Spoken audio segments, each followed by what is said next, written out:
You're listening to the UBC Medicine Learning Network.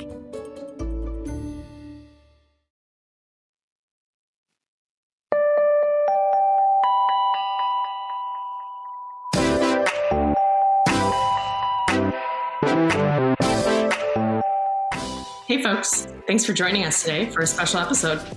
You're listening to Metamorphosis, a podcast designed to help medical students navigate their careers. My name is Brianna Creelman. I use the pronouns she, her, and I'm a fourth-year medical student at UBC's Southern Medical Program. I'm very excited to be creating a special episode of Metamorphosis in collaboration with Outreach, a program where queer physicians can be out to UBC medical students, allowing connections and mentorship to develop. Today, I'll be speaking with Dr. Vincent Valdrez. Dr. Valdrez uses the pronouns he, him, and trained in family medicine. He works at Three Bridges Community Health Centre in Vancouver, doing inner-city primary care. He also works at the BC Centre for Disease Control, doing work in sexually transmitted infectious disease, genital dermatology, and public health. In addition to his clinical work, he also teaches dermatology to family medicine residents across all sites at UBC. Before we begin, I would like to acknowledge that I'm recording from the unceded and traditional territories of the Katzie, Kwantlen, Matsqui, and Semiahmoo First Nations. Here on the Metamorphosis podcast, we strive to represent diversity in medicine. Along with enhancing queer visibility, I hope that we can also increase Indigenous representation in future episodes. My hope for today's episode is to celebrate queer identity in medicine and how it intersects with career development. Dr. Valdrez, thank you so much for joining us today. Hello, thanks for having me. Can you give us a brief rundown of how you came to be in medicine? Sure. It's kind of a loaded question, but I think my path to medicine was a little unconventional in terms of not really knowing my whole life that I wanted to go into medicine or wanted to be a doctor. It was kind of something that I slowly fell into more and more. Honestly, it was not until my last year of high school when I started to kind of get an interest in the human body and biology and how that worked. And I think, especially in your youth, in your childhood, your teen years, you're very impressionable, and it's very much, you're very much influenced by your mentors and how they treat you and how they inspire you. And I had a very inspiring biology teacher. So I started to get an interest in how the human body worked. I wanted to learn more about it. So what I did, which is a little embarrassing, is I'm very competitive with myself. So basically, I took one of those catalogs that had all the undergraduate programs across Canada in biology or something related to that. And I honestly chose the one that had the most competitive sort of application process. So I landed on the health sciences program at McMaster University because it said minimum 90% average. And then you had to do an essay and have references for the application. And I said, I can do that. I didn't even know what I was getting myself into, but I did it. I got in. I started to learn more about the human body, anatomy, physiology, which honestly, it really, I had this fascination with it. But I think the thing that actually drove me to go into medicine in particular was the people around me, because the program was very tight-knit. It was a small community. Every year was only 160 students at that time. And everyone around me was applying to medicine. I had no idea people went into this program because they wanted to pursue medicine afterwards. So I kind of looked around and I'm like, well, I guess I should apply to medicine. I mean, everyone else is, and I've been liking what I've been studying. So, I mean, why not? I've been excelling academically. I think I could do it. So I got in, and that's kind of how I got into medicine. It was kind of just this path of me trying out things, being open-minded, being honest with myself if I liked what I was learning about. And going towards that, I mean, I was a little bit influenced by my environment and the people around me, but I never kind of resisted what my heart wanted to do. I love that there were a couple points in there where you mentioned mentorship. And that's kind of a theme that I want to touch on today, because I think that's such an important influence in our career development. Vince, where did you go for medical school and then residency? Oh, yeah, good question. So just a little bit of a background. I grew up in Toronto in the Etobicoke area. So I was born and raised there. I went to undergrad at McMaster University, and then my med school was at University of Toronto. So it was kind of mix of Mississauga campus / downtown Toronto. And then I ended up coming out west to Vancouver for my residency in family medicine. Okay. So you went to the University of Toronto for med school and then UBC for residency. Yes. Can you tell me about your queer identity and how that comes into play in your career? I mean, I like this terminology of queer. I think it's just very all encompassing. I think it doesn't well, in my mind anyway, it doesn't kind of exclude certain types of people under the LGBT plus community umbrella. So I do like the word queer. I suppose you could also say gay to describe my sexual identity.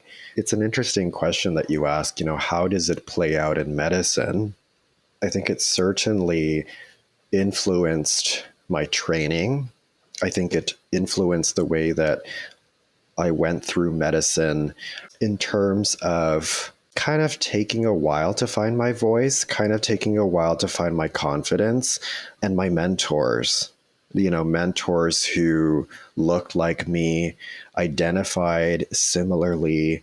And it's hard to go through any sort of period in your life where you're growing, you're working towards something.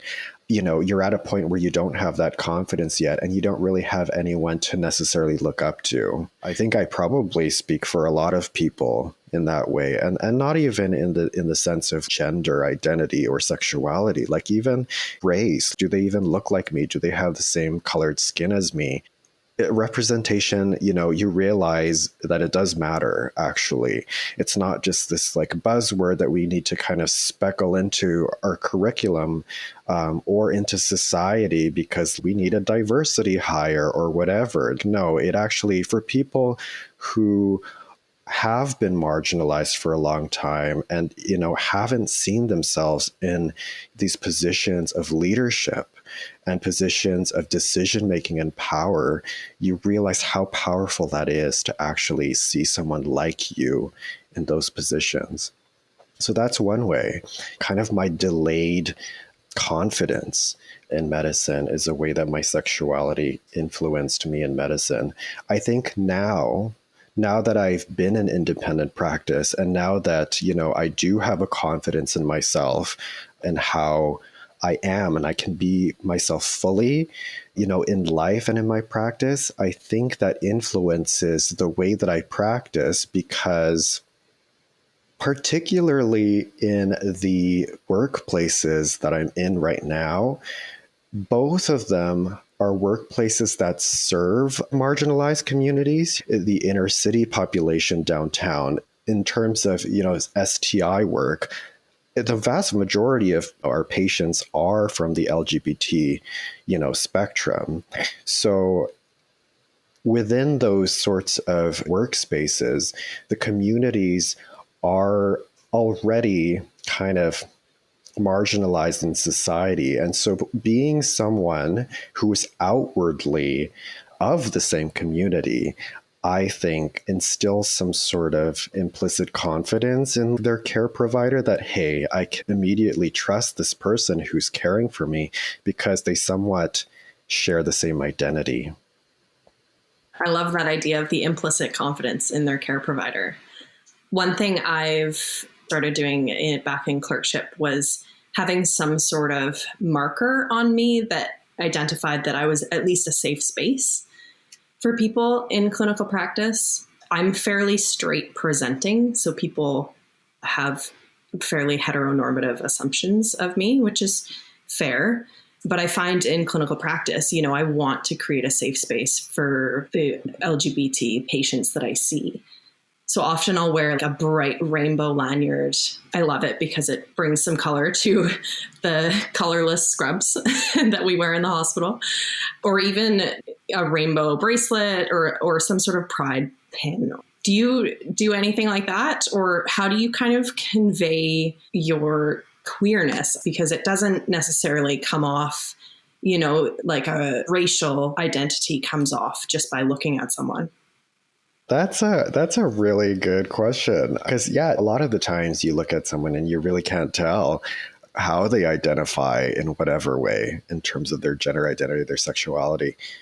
And that is so unique to being queer, right? It's unique to our experience. If you are a dark skinned like me, I don't have to come out as brown to everyone. People can just see it, but you can't necessarily see gay. I think, in terms of visually, similar to you, I can be quite straight presenting and kind of, almost masculine in a way. But I think even in terms of, I don't know, this sounds kind of silly, but I can be a little bit playful, I suppose, with the choices and the prints that I wear. If I want to wear a floral print, I'll wear a floral print. This hat that I wear in wintertime, everyone loves it. It's this pink corduroy hat that I've never gotten more compliments than anything else in my life. Like, everyone who sees this hat loves it. And I got it from South Korea, so everyone's disappointed when they ask where I got it from. But it's nice now to kind of have that confidence in terms of looking at a piece of clothing or, something that you want to put on yourself to convey your identity and not having a second thought about it. Like, oh, is this too gay? Will I get too much attention? That sort of a thing. I'm at a place now in my life where I don't have to think about that. I don't care. It makes me feel good. I love that. Have there been times where, obviously there have been times where that's been a thought in your mind? Oh, absolutely. Even back in undergrad, I wasn't out. And that was definitely a thought that overpowered. It overpowered the choices that I made because I wanted to blend in. I didn't want to grab any attention, and you just don't want to stick out. And so that definitely was a journey to find that confidence and get to this point where you just don't care anymore. I think like you said, visually, I think I come off as very much hetero, I suppose, if you want to say that. But then when I start to communicate and the body language that I use and the inflections in my voice, I think people can tell, oh, this person is a little bit more fun. Fun. I love it. Vince, how did you get to that point? I think it's kind of an experience that most people of the LGBTQ community experience is, being a little bit closeted or a lot closeted, and then at some point coming out. How did that look for you? Well, that's a good question. So for most of my life still, I have been very closeted. And it really wasn't until med school that I came out. So not that long ago. So most of my life, I very much wanted to portray the straight person. And that comes from a lot of things. It comes from society where the gay characters that you see on TV or whatever are the butt of a joke. You see it, people in the news are still persecuted for being gay, and you get scared. You don't want to be the joke. You don't want to be the victim of bullying. So you hide that part of yourself. Another thing is growing up in a very conservative family. I grew up Roman Catholic, and so it's just not allowed. It's not allowed to be gay. You worry that being so close to your family, you worry that this single aspect of your identity would be enough to destroy that. It's sad. It's sad to even think and to talk about that the majority of queer people have to think about this. For a lot of people, including myself, for a long time, that was the priority. It was the priority to keep the peace in the family and to not destroy that relationship. And to do that, I had to hide my identity, or I felt like I did. So that was the context of where I came from. And then in terms of how did I get to this place? How did I get to this place where I can just be who I want to be? I don't know if I have to think about it. You can just exist. Exist as you are. I know, right? Yeah. I can just exist. What the heck? I can even go to work and exist this way, which is pretty awesome. Amazing.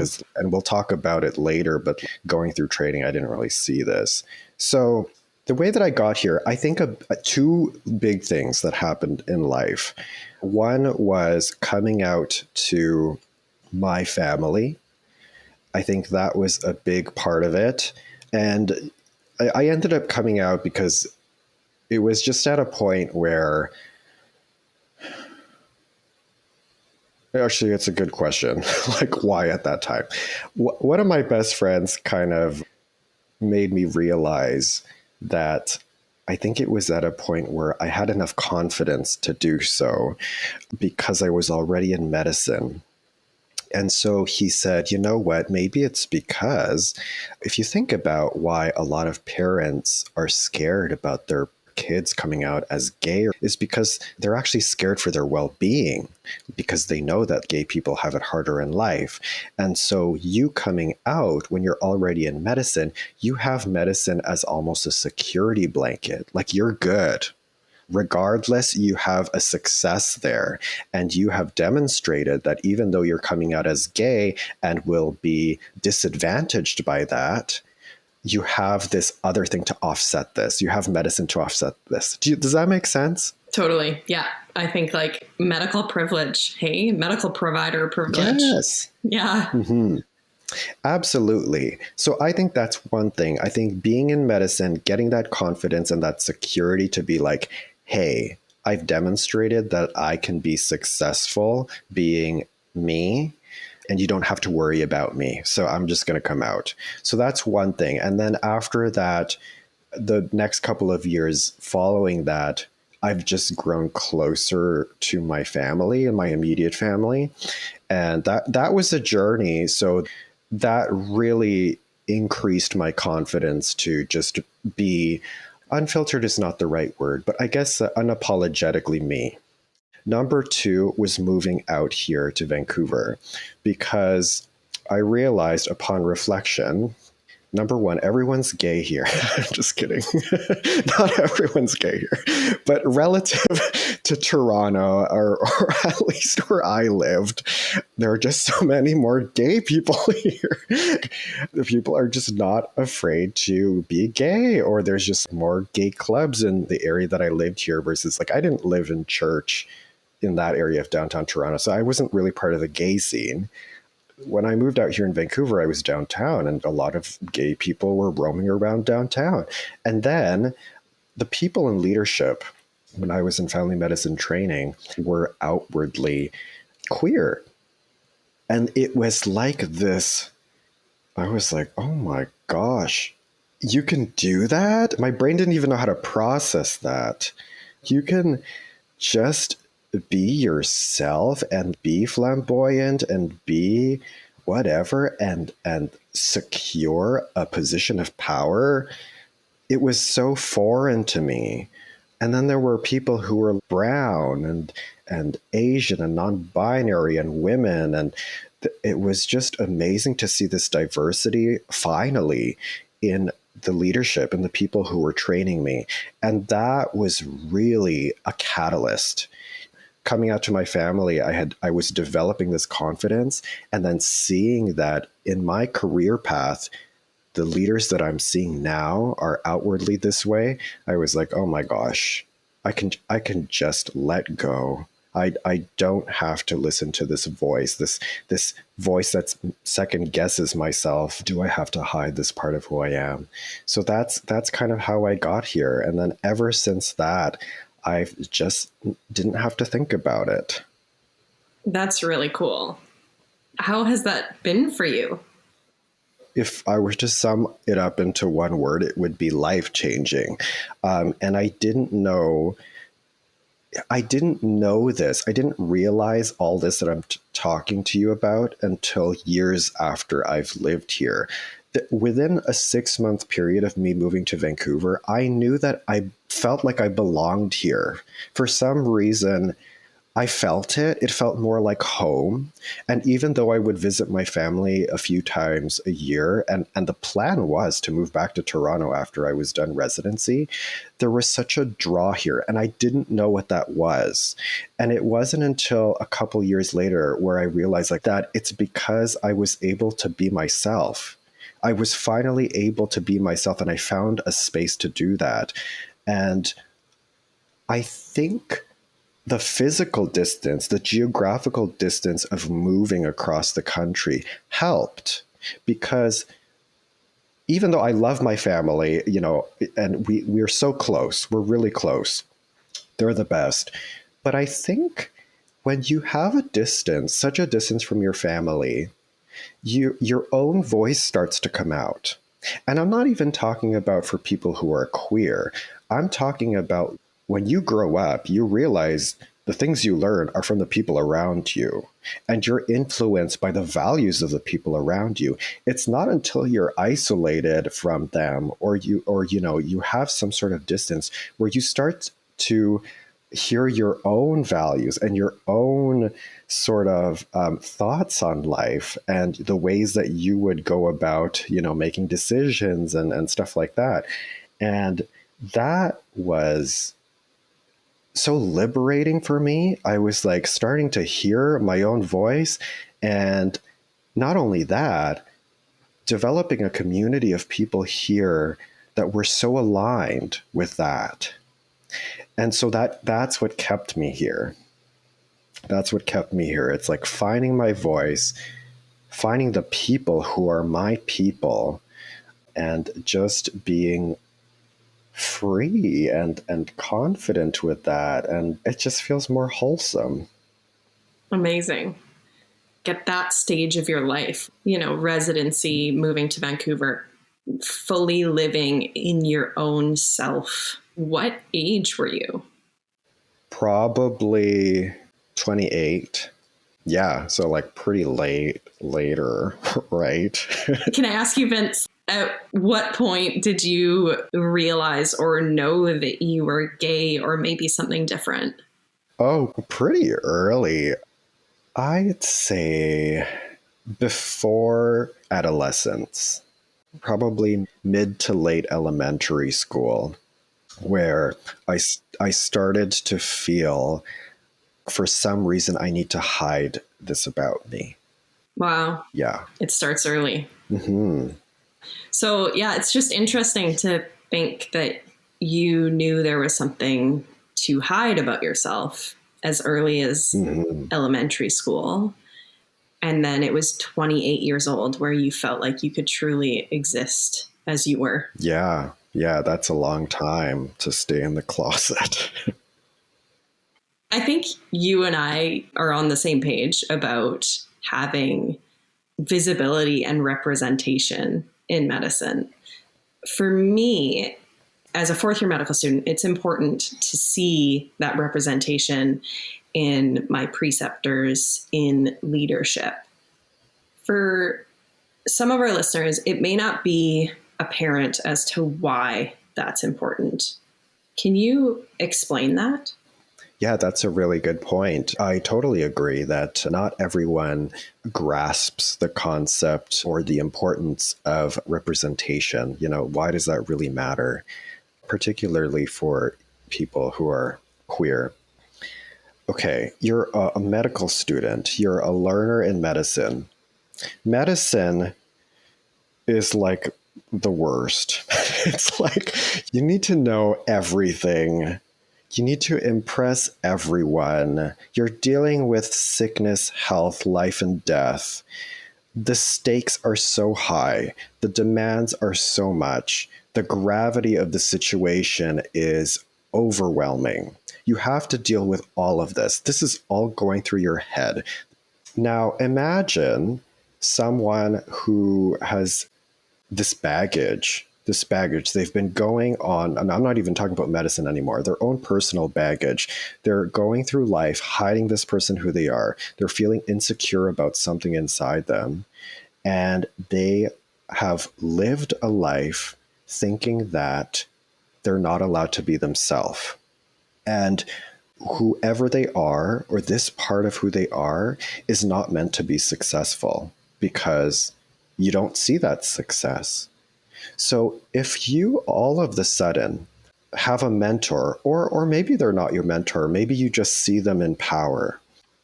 If you have someone who you look up to, or you have a teacher who shares this identity, let's say queer, this identity that you have, it gives you permission to not think about that in that situation. It becomes a non-issue. You're alleviated from that burden, at least in the context of you with this mentor. Now you can deal with the medicine and you can learn. You can actually unload that from your heart and focus on learning what you came there to do.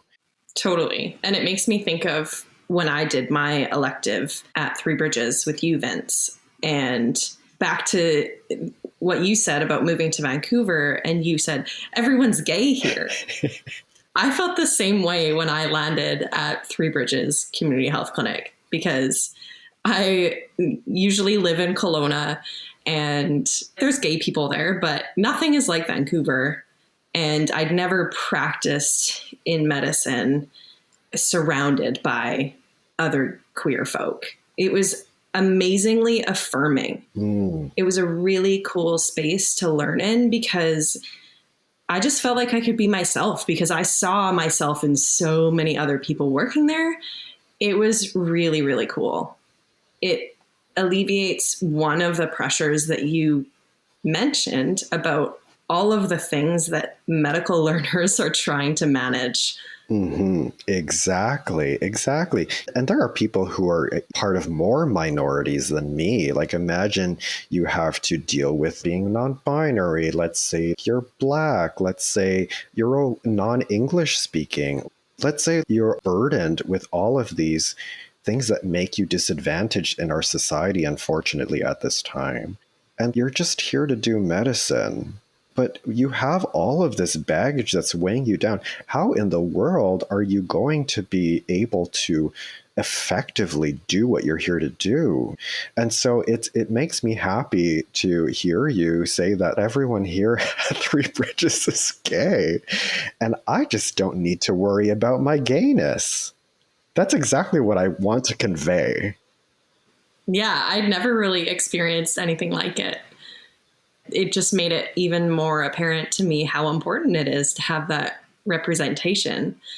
You want to see yourself reflected in someone who's been successful in the career path you're going for. So Vince, I'm currently going through the CARMS process.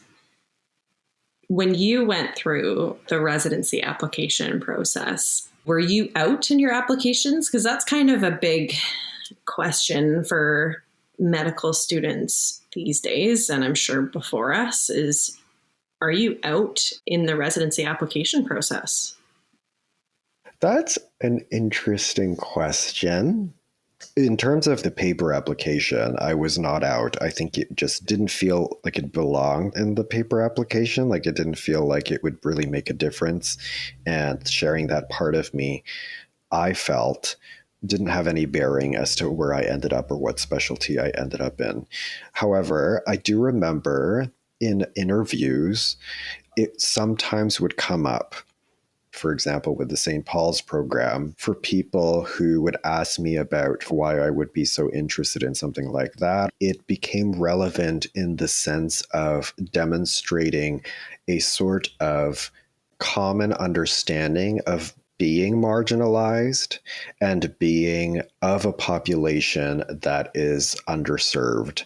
And so it felt genuine, it felt authentic, and it felt like it made sense. I felt like it made sense in that context. So in that case, I was out.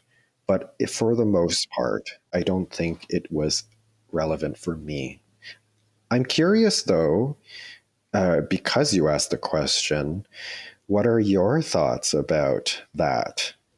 For me, in my residency application process, I think it'll organically come up for me because what I want to do in medicine is work with queer populations.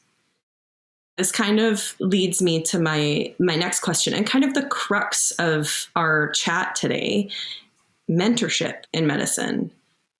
For me, mentorship is important. I garner a lot from community and chatting with other people, learning about their experiences and how I can apply others' learnings to my own life. It's nice when you have people in your life that you can look up to for examples of what they've done. And I think through medicine, through my personal life and through medicine, from a queer perspective, I've always been kind of searching for mentors. It's been challenging to find that mentorship. And that's one cool thing of the outreach initiative that we've created at the UBC Faculty of Medicine will help future students with. And Vince, I think you previously mentioned to me that you didn't have much for queer mentorship in medicine. Did you have any mentorship at all, or did you have any sort of queer mentorship outside of medicine? How has mentorship shown up in your life?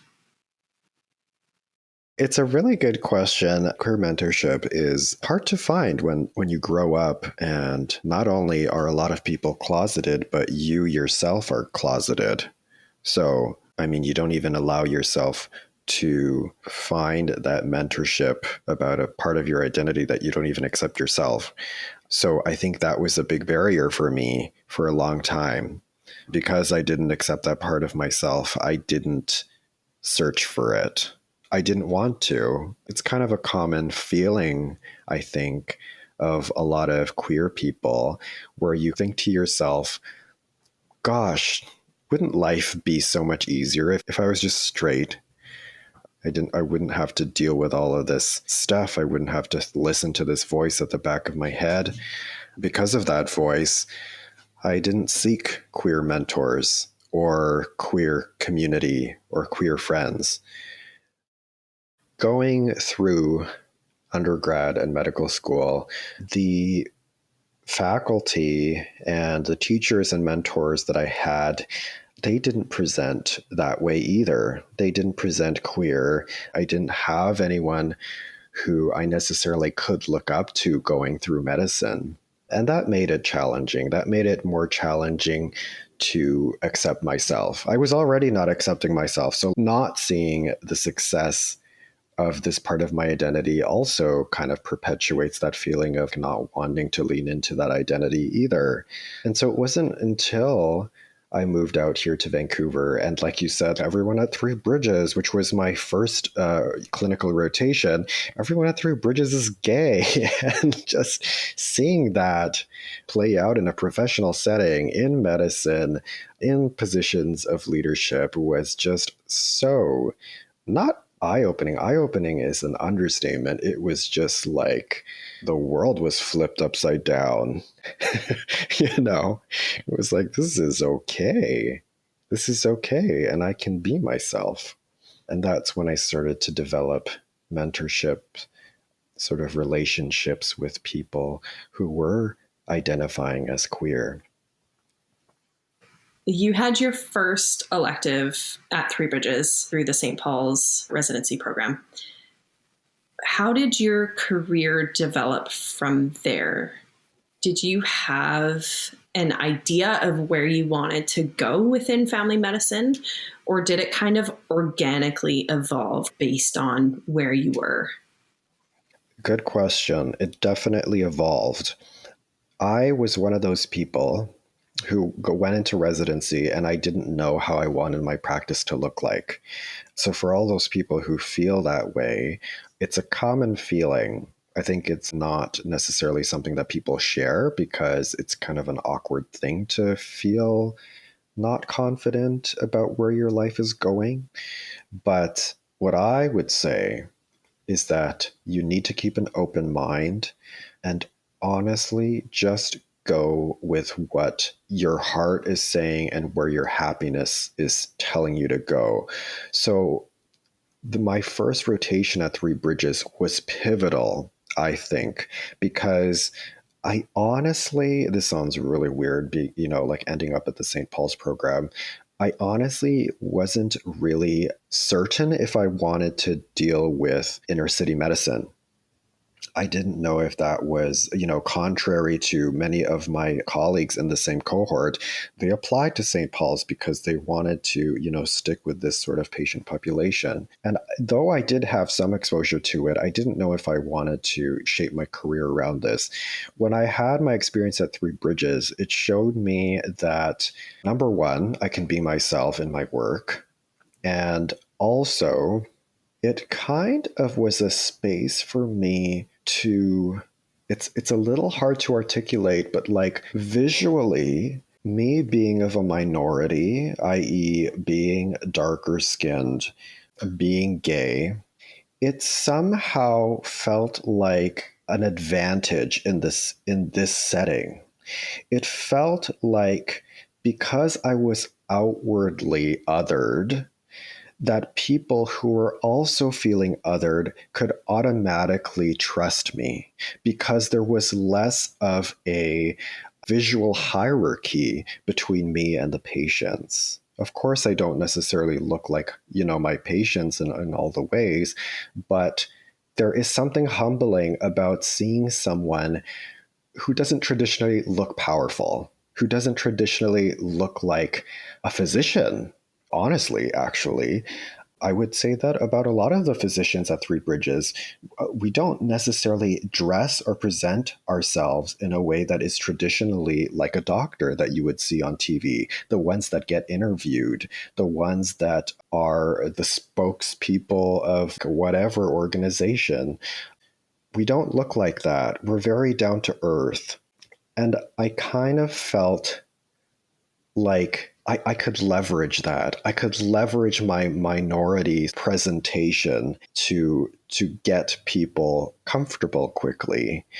And because of that, and because I felt like I was able to develop rapport so well with the patients that we see at Three Bridges, it just gave me such a joy. It just gave me such a joy to, like, number one, be myself. Number two, to be humbled by the fact that you can literally relate to anyone. You can relate to anyone on this earth because we're all human. We all go through whatever and we all exist. So as different as you can possibly be or look like to someone, there is always something that you can relate to. And that was something I learned working at Three Bridges, is just, you know what? We're all people, and this is kind of how I want to practice medicine, is that human approach. So that was pivotal in I guess staying there, number one. And then number two, how I ended up at the STI clinic was kind of similar. It was like Three Bridges kind of planted the seed that, like, hey, I can really do well in these workspaces where I deal with marginalized populations because I kind of look like a marginalized population myself. So that Three Bridges planted the seed in my head.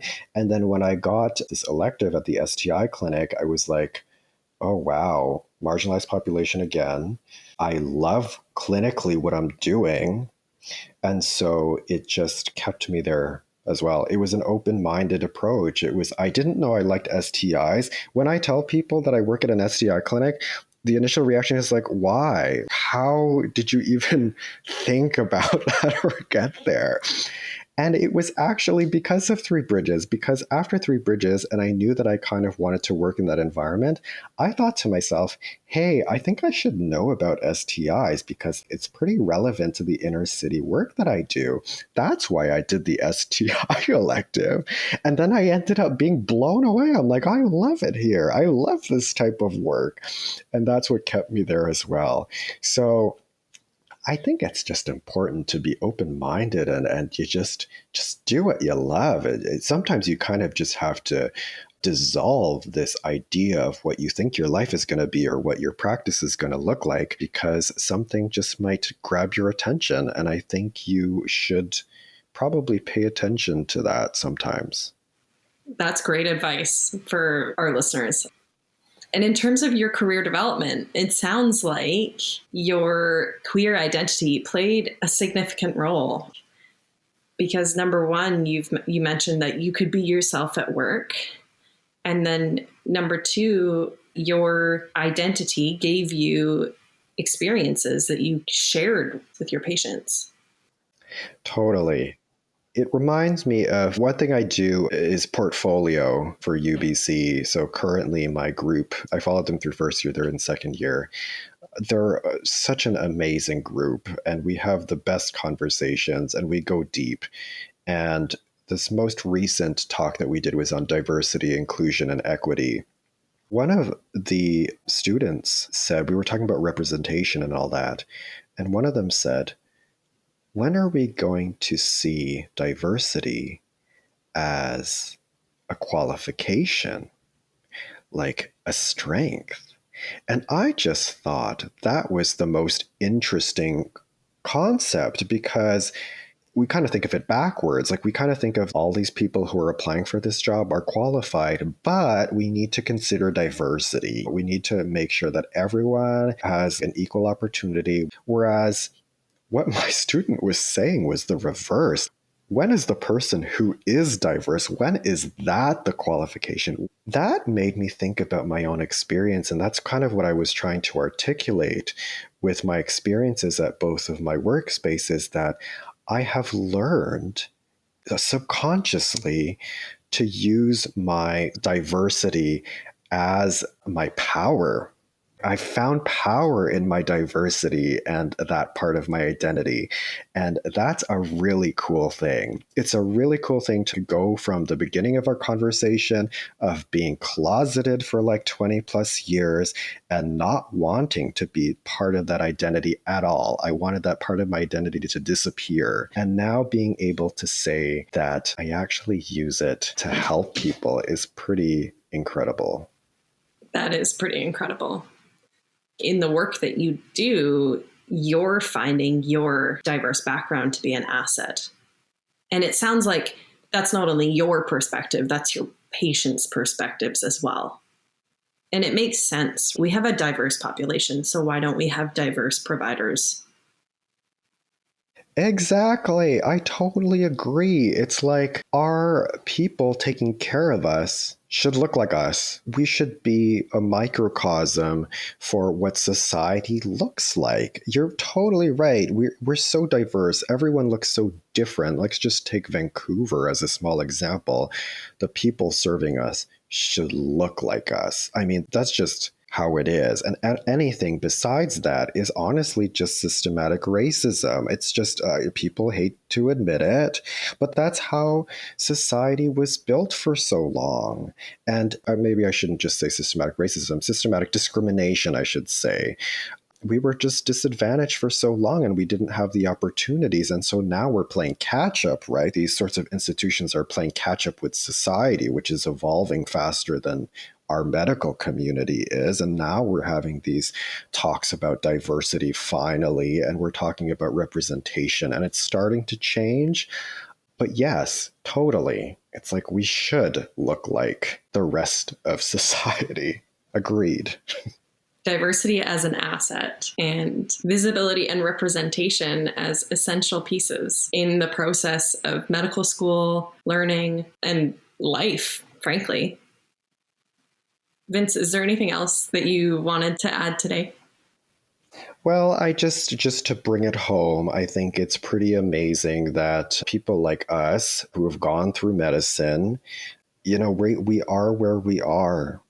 And it takes some level of survival skills in terms of surviving in a society where we weren't accepted. So, we had to survive, we had to hide, we had to blend. And I just hope that conversations like these, that it kind of changes the narrative in terms of we don't have to think about survival anymore. We can just think about thriving in what we want to do. It's pretty powerful to have a discussion about this stuff from the perspective that we come from and from the perspective of the struggles that we've had to face to get here. So I thank you for doing this and for having this conversation that's going to be heard by a lot of people who need to hear it. And that was my hope for today, was to help shine light on the queer identity and how that intersects with career development in medicine. Thanks for sharing so openly with us about your experiences. I really appreciate that about you. Thank you so much, Vince, for joining us today. Thank you for having me. As always, thanks for joining us on Metamorphosis. For more episodes, you can find us on Spotify, Apple Podcasts, or wherever you find your podcasts. Until next time.